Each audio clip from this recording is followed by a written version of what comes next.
Obrim una estona de conversa, com els dèiem, en una diada especial avui. Avui és el Dia Mundial de la Fibromiàlgia i la síndrome de la fatiga crònica. Cada 12 de maig se celebra i es fa, he rebuscat una mica, no en tenia ni idea que era per aquest motiu, coincidint amb el dia que va néixer la que ha estat considerada com la pionera de la infermeria moderna, Florence Nightingale.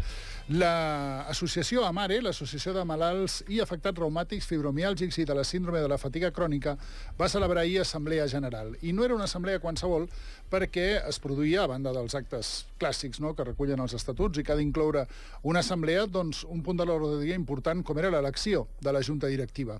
Qui ha estat durant 12 anys, si no vaig errat, l'alma mater, més que la presidenta, l'alma mater d'aquesta associació i la defensora de tota aquella gent aquí a Andorra que es va voler agrupar per defensar els seus interessos, sobretot interessos a vegades bastant surrealistes, perquè defensar els interessos d'una persona a la qual no li reconeixen que està malalta no deixa de tenir la seva tela, és la Rosa Mari Sorribes, que la tenim aquí, que és la presidenta sortint d'aquesta associació. Rosa Mari, molt bon dia. Bon dia. Gràcies per venir, per cert. Contentíssima d'estar aquí. I qui agafa el testimoni de la Rosa Mari Sorribes i serà a partir d'ara el nou president d'aquesta associació AMARE és el Manel Fernández, que també el tenim aquí. Manel, molt bon dia. Hola, bon dia.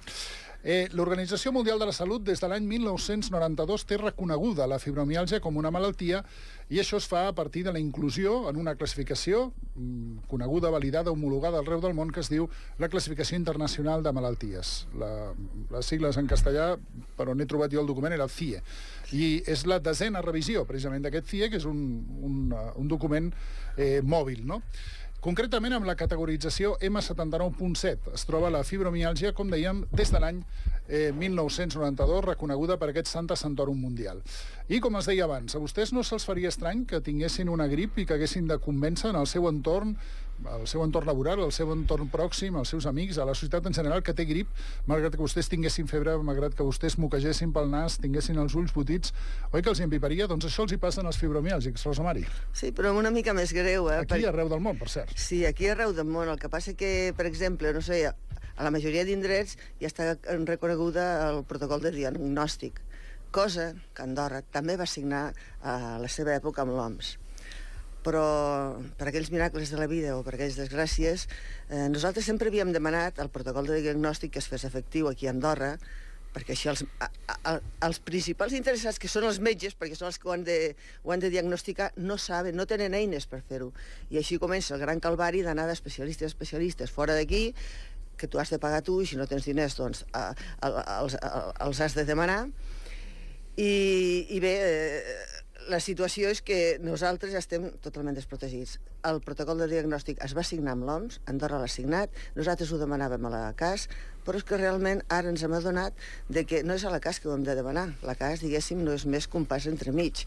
És al Ministeri de Salut. O sigui que a la CAS l'hem demanat moltes vegades, i sempre a mi m'han dit que sí, que ens el donarien i que ens el farien arribar, però no hi ha manera. Però ara sí, ara ja és qüestió de, amb el nou president, que ha entrat a molta embranzida i amb molts ànims, perquè jo la veritat és que a més de fotuda estic molt cansada, doncs de que d'una vegada per totes es realitzi, es porti a tot el personal sanitari, no solament als metges, a tots els especialistes, a tothom, perquè, és clar, tenim les malalties invisibles.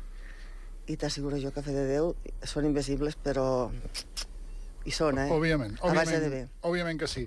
Li diuen la malaltia a vegades transparent, invisible, la malaltia no malaltia, li diuen moltíssimes coses a la fibromiàlgia i a aquesta sèrie de patologies similars. Explica'ns una miqueta tècnicament, Manel, què és això del protocol de diagnòstic que deia la Rosa Mari i com és que no s'aplica aquí? Bé, bàsicament el protocol de diagnòstic és internacionalment ja reconegut el tipus de proves que s'han de fer, perquè no et pots fer una analítica i que et surti i que et diguin doncs, que tens fibromiàlgia, no? O sigui, són malalties complexes, tant la fibromiàlgia com la síndrome de fatiga crònica, i llavors doncs, el protocol de diagnòstic és res més que utilitzar els estàndards internacionals que hi ha doncs, acceptats comúment i a partir d'aquí doncs, aplicar-los. No? Tenim un problema i és que, com deia la Rosa Maria ara, encara tenim molts metges aquí a Andorra que no creuen en aquestes malalties, primera qüestió, i segona qüestió, doncs, que no tenim cap especialista en aquest tipus de malalties aquí, amb lo que, si tu vols realment saber quina malaltia tens, perquè aquí no t'acaben de trobar-la, doncs has d'agafar i has d'anar fora d'Andorra amb algun centre especialitzat en aquestes malalties perquè et facin el diagnòstic, no? He estat buscant informació, he trobat un parell de coses que val molt la pena i que comentarem ara, perquè a molts llocs es categoritza la fibromiàlgia, com dèiem, fatiga crònica, etc., com a malalties rares. Però no és una manera d'expressar, és que es diu així, i existeix una federació, per exemple, a Espanya, de malalties rares. Sí. No, jo estic en contacte a través d'internet, sobretot l'internet és una eina fabulosa en aquest aspecte, i conec jo altres companys. Dic companys perquè quan tens el mateix són companys. Altres companys i indiscutiblement estan molt millor que nosaltres en aquest sentit d'atesos. Pensa que nosaltres, quan vam començar, com tu has dit, fa 12 anys, ens deien com que la majoria per exemple, la fibromiàlgia, la majoria som dones que ho patim. En canvi, una prevalença superior amb les dones. Sí. I, per exemple, l'any que ho vam estar mirant, que Andorra hi havia, per percentatge, segons l'OMS, uns 2.000 persones afectades. D'aquestes 2.000 jo voldria saber avui en dia quantes n'hi ha de diagnosticades. Només que n'hi hagués un 10% ja són 200. I clar, pensa que això pot produir invalidesa, però invalideses serioses, que no solament has de deixar de treballar, sinó gairebé de viure. Pots passar alguns dies més o menys, però també hi ha dies que és que no et pots ni moure. A nivell, fins i tot psicològic, a nosaltres ens tractaven de bojos quan vam començar. Ens deien que esteu bojos, és que on aneu? Doncs l'únic que fem és, com que la Constitució diu que tots els ciutadans som iguals, i allí no diu si tens una malaltia o tens una altra patologia. L'únic que nosaltres hem volgut des del principi i hem lluitat és per això, és per aquest reconeixement, perquè no hi hagi tantes persones patint a la foscor. Jo, mira, a tall d'anècdota, l'única persona que em coneix en aquest aspecte és el meu fill, perquè m'ha vist en els moments més crítics, hores i hores, asseguda en una butaca, plorant, rabiant de mal. Vaig estar 3 anys amb morfina i que no em va solucionar res. És que no hi ha medicines alternatives. Hi ha moltes coses que et poden alleugerar. Estem parlant d'una malaltia crònica. D'una malaltia com tantes que no té cura. Mira, a mi el dia que...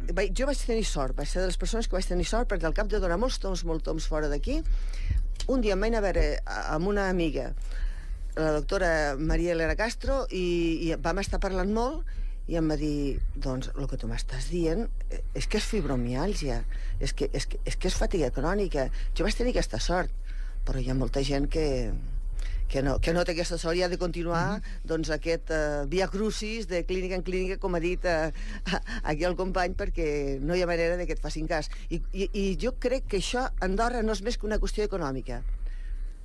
Perquè imagina't, si hi ha unes 2.000 persones afectades, segons el percentatge de l'OMS, són molta gent, I aquesta gent estan treballant i els que han pogut fins a última hora. Jo ara ja estic jubilada, però fins a última hora treballant i lluitant i perquè es reconegui. Ara, a Andorra, almenys, des que es va crear Mare, ningú pot dir que la fibromiàlgia, la fatiga crònica i totes aquestes malalties, perquè és tot un rosari, no saben el que és, perquè ens hem mogut i ho hem explicat. Evidentment que sí, no? En la presentació que he fet tot just quan arrencàvem el programa dèiem això, no? Que la vàlua que havia tingut Manel la Rosamari en aquest sentit era... Qui la conegui tampoc li serà molt estrany això que vaig a dir, no era que havia agafat la bandera i havia agrupat el seu sí i donant la cara per donar visibilitat precisament en aquest col·lectiu que, com dèiem, i jo he estat buscant informació i tampoc m'agradaria que fóssim injustos, aquesta problemàtica a Andorra la trobes arreu. Hi ha molts llocs on la comunitat mèdica, o una part, més ben dit, per ser justos, de la comunitat mèdica no ho reconeix. No és que diguin no esteu malalts, no esteu mal, però que no ho categoritza, malgrat el que deia, que l'OMS digui que digui. És evident. Malauradament, tot el treball que s'ha fet amb Mare des de la seva fundació fins al moment actual no ha servit perquè avui dia doncs, dins de la taula de malalties més corrents que es va publicar doncs, el BOPA mitjançant un decret doncs, que va fer el govern hagi estat inclosa dins d'aquesta taula, no? A tall d'exemple, i pel que deies tu de les malalties rares i això, Andorra té classificada aquesta malaltia amb el número 780-71. Aquest número és un número que s'utilitzava dins de la classificació internacional de malalties per el síndrome de fatiga crònica des de l'any 75 fins a l'any 92. dins d'un capítol que es deia símptomes i signos inclassificables. A Andorra això ho hem vestit d'una altra manera i li diem símptomes generals. Però és que aquesta classificació és de l'any 92. A partir del 92, aquesta malaltia, la síndrome de fatiga crònica, es va classificar amb un altre epígraf, dins d'un altre d'allò, amb un altre número, alteracions del sistema nervioso, per dir-ho en castellà i tal com és, no? És a dir, no té res que veure amb una malaltia d'aquestes inclassificable, no té res que veure, és a dir, està perfectament definida. El que passa és que, és el que dic, la síndrome de fatiga crònica la tenim posada aquí, encara que sigui amb un altre número, però la tenim, però la fibromiàlgia no la tenim. Jo he estat buscant... o sigui, aquí el gran dubte que algú pugui justificar, com és que la comunitat mèdica, si l'OMS diu el que diu, és un problema de prova, és un problema d'evidència objectiva. I oi que tothom entendrà, i m'adreço a la càmera perquè així tothom vegi que estic parlant amb ell, que tothom entén que si tenim un nivell més baix de glòbuls vermells ens diuen que estem anèmics, perquè hi ha un barem que diu que a partir d'aquí, amb homes, amb dones, amb crios, etc., depèn de la massa muscular, suposo, no en tinc ni idea, et diuen que estàs anèmic, doncs és tan fàcil com això. Què passa? Que he estat rebuscant en el blog d'Amare, no? Que l'he trobat penjat a la Federació Andorrana d'associacions de persones amb alguna discapacitat, i he trobat que hi ha una companyia que es diu Genomic Genetics International que, i jo entenc que és una troballa brutal, enorme, que ha trobat la primera evidència científica de marcadors genètics associats a la fibromiàlgia. Han fet un estudi amb unes 3.000 persones, 2/3 de les quals estaven afectades de fibromiàlgia i fatiga crònica, i s'ha pogut determinar que hi ha el que s'anomena 90 polimorfismes a l'ADN, per tant, característiques, no?, determinades en l'ADN d'aquests malalts que afecten el sistema immunològic i nerviós. Clar, només a partir de que es trobin i que hi hagi estudis que puguin donar aquestes evidències, suposo que es tombaran aquestes barreres, com dèiem, que signifiquen aquesta incomprensió cap al vostre mal, no? Jo torno a dir el mateix. Es tracta aquí a Andorra, en concret, d'un problema econòmic. Perquè a la CAS no sap la que li cau a sobre el dia que de veritat es reconegui. Perquè ara pensa que continuen fent fora gent del seu lloc de treball perquè no pot acabar de complir. Moltes persones que, com jo, que vam acabar fent menys hores de feina, que això també després a la jubilació té els seus resultats. I és clar, vull dir, es trobaran amb una cosa que és molt seriosa, com tu has dit, és crònica, i que, ja et dic, com em va dir a mi la doctora Maria Elena Castro, diu, no, tranquil·la, això no et matarà. Ara, el temps que visquis se't farà llarg. Se't farà llarg, sí, sembla que visquis més temps, no? Sembla que visquis més temps. I això és cert, i això és cert. Llavors aquí a Andorra jo crec que la por que hi ha doncs és aquesta, que hagin de reconèixer moltes persones que estan incapacitades per treballar o que han de fer mitja jornada i que se'ls hagi d'ajudar, o altres que és que ja no els volen quan entren a treballar. Fins i tot hi ha assegurances que si tens fibromiàlgia o fatiga crònica, o les dues coses com em passa a mi, que ja no t'agafen amb càrrec. El pitjor, suposo, Rosa Mari, és haver de... No diré convèncer, perquè la veritat, a mi, que es convencés o no a l'entorn em donaria igual, però hi ha vegades que no hi ha més remei de que un no és un gandul, no és un vago, no té un llindar del dolor tan baix, no és un hipocondríac, no és... perquè va per aquí, no? És una anomalia del dolor el que tenim. O sigui, diguéssim, són les connexions neuronals que nosaltres ens fan sentir encara molt més el dolor. Molt més el dolor que les altres persones. I és que a vegades és que no et pots moure, és que no et pots moure. Anem a veure. Com s'aixeca? Permet que entrem a casa seva, a la seva cambra, fins i tot. Com s'aixeca Manel Fernández? Bé, depèn molt dels dies, però majoritàriament jo tinc la costum de posar-me el termòmetre cada matí per una qüestió de control de la temperatura, i la meva temperatura corporal mai és superior a 35,5. Molts dies m'aixeco amb 34,1, 34,2, 34,3, aquesta és la meva temperatura corporal. Això fa que, evidentment, el teu cos no estigui amb la temperatura normal, no? Aquesta és una característica comuna a la fibromiàlgia? No. Aclarim una cosa. La fibromiàlgia i la fatiga crònica, com he dit al començament, són malalties molt complexes. I aquestes malalties no són iguals amb dos malalts. És a dir, són malalties que a cada malalt se li manifesten de forma diferent. Continuem, m'aixeco, em poso el termòmetre i normalment sempre m'aixeco cansat. Sempre m'aixeco cansat. Tot i de fet una dormida o té dificultat per dormir? dormir? Sí, perquè el problema és que pots dormir, però no descanses. La darrera fase del son, la fase REM, que és on el teu cos es relaxa i on carregues bateries, nosaltres no la fem. Al no fer-la, la nostra energia és una energia limitada, que tu has de saber administrar diàriament per tal doncs, de que no se t'esgoti. Però, a vegades, i sobretot en les primeres etapes de la malaltia, on no entens què és el que tens, on no entens el que et passa, en el moment en què tu et trobes una mica millor, fas un esforç superior. I de cop i volta, com pot passar amb una llanterna, com pot passar doncs, amb qualsevol estri que porti una bateria, ara funciona i en el moment següent ja no funciona. Doncs això és el que et passa. I nosaltres no ens podem prendre una píndola al matí. Avui com estem? Doncs què ens falta? Un 50? Doncs prenem una píndola del 50 i així carreguem energia. A més, no ens podem canviar la bateria, perquè la bateria és intercanviable. Què hem de fer?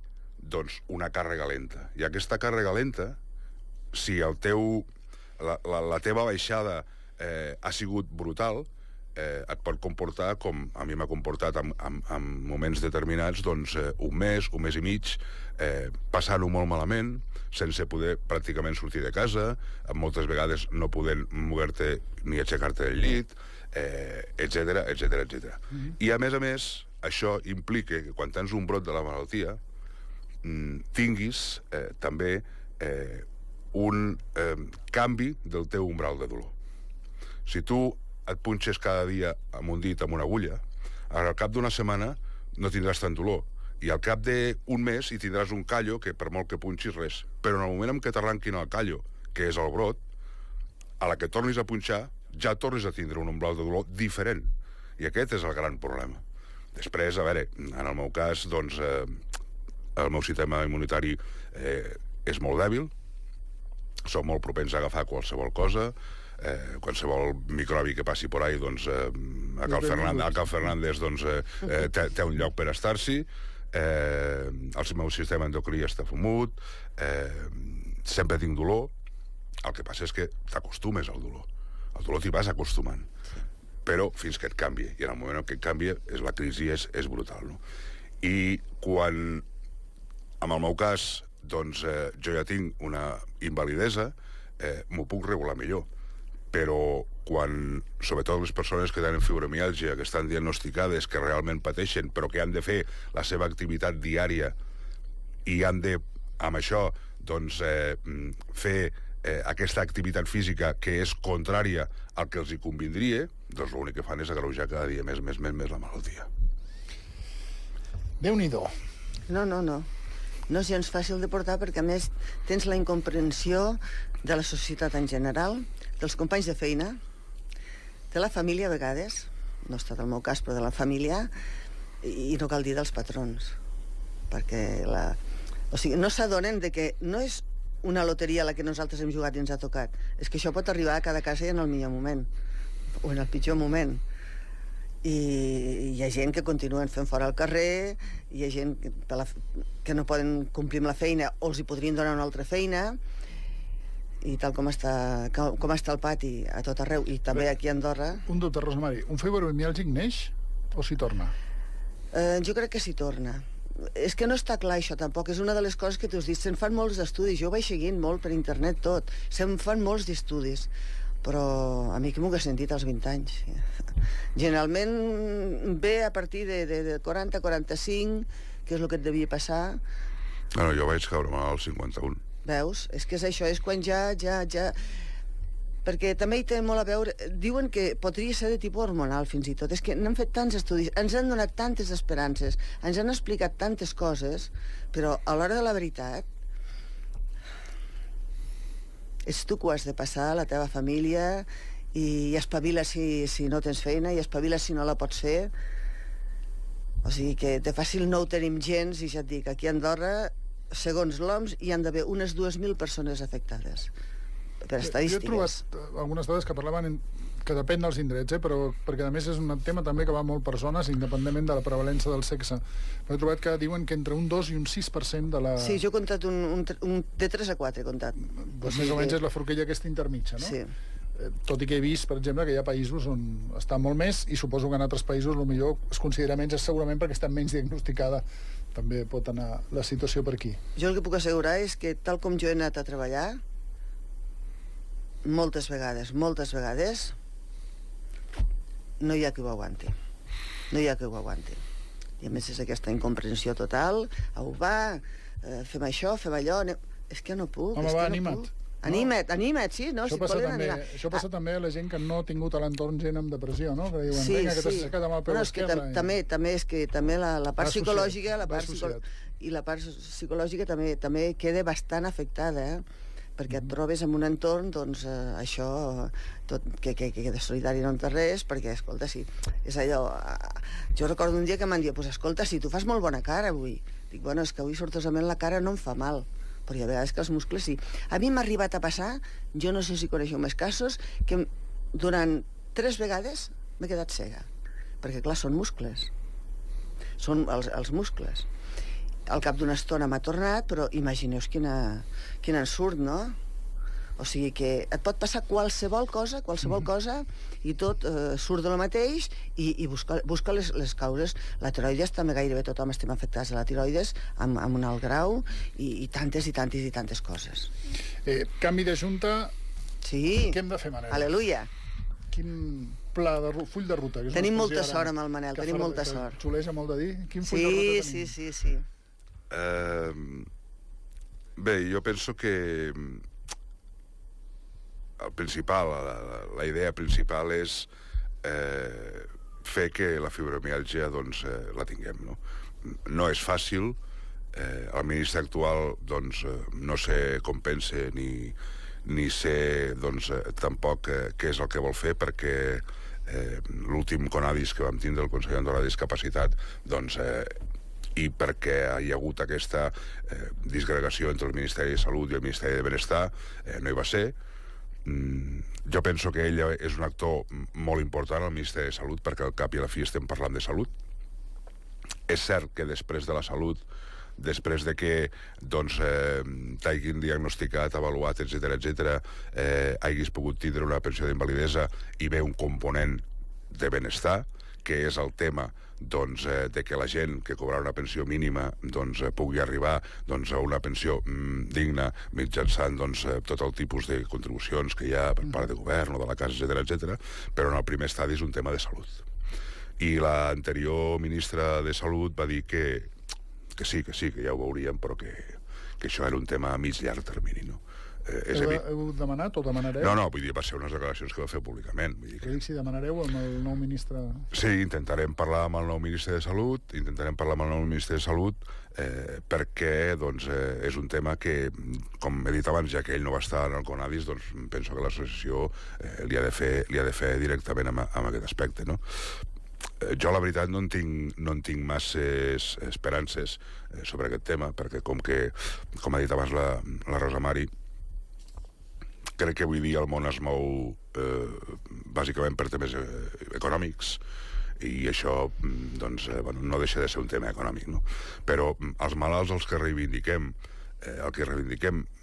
és que se'ns reconegui el nostre estat de malalt amb una determinada malaltia. Quan parlava la Rosa Maria abans doncs, del tema de les dones, principalment, etc. Nosaltres tenim coneixement de moltes dones que pateixen fibromiàlgia, que d'una manera o altra se'ls ha diagnosticat i que ho amaguen. Sí.